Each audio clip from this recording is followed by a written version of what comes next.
Gue heran. Sejujurnya, gue benar-benar heran.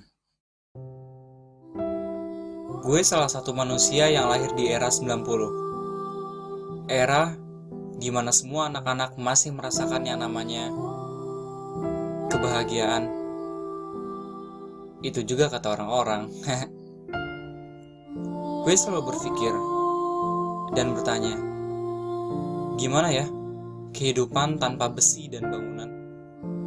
Gimana ya kehidupan tanpa polusi? Gimana ya kehidupan dengan banyak pohon di sekeliling kita? Dan gimana ya kehidupan tanpa yang namanya sampah? Oh ya, gue lupa ngasih tahu ke lu semua kalau dulu tempat ini tempat bermain gue. Dulu ini lapangan luas. Gue sering bermain sepak bola bareng teman-teman gue.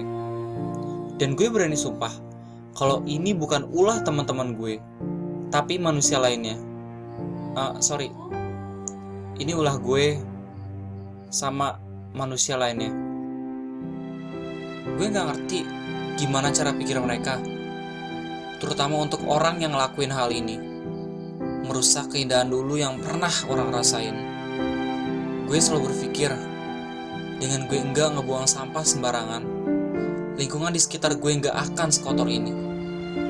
Tapi nyatanya sama aja. Gak bisa dipungkirin kalau kita emang makhluk yang lebih rendah dari sampah.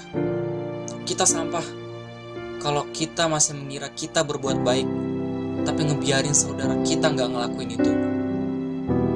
Kita sampah kalau kita masih mengira kita cerdas, padahal kita masih butuh makan dari lingkungan.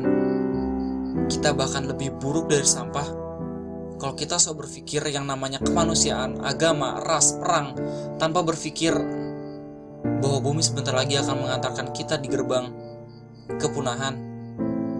Hey, buat lo yang masih mengira bakal hidup sampai 60 tahun, punya anak, cucu, dan melihat saudara kita bahagia, sadar gak kalau itu gak akan terjadi?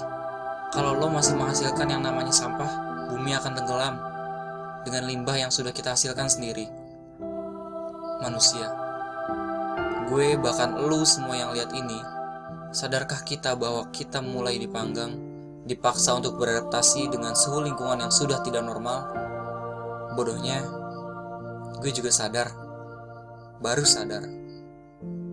20 November 2015, gue masih berpikir bahwa ini masih indah seperti dulu. Gue masih berpikir bahwa lapangan ini masih indah seperti dulu. Tapi setelah gue lihat ini, gue yakin gak akan ada kata masa depan untuk manusia kalau kita masih bersikap seperti ini kepada alam.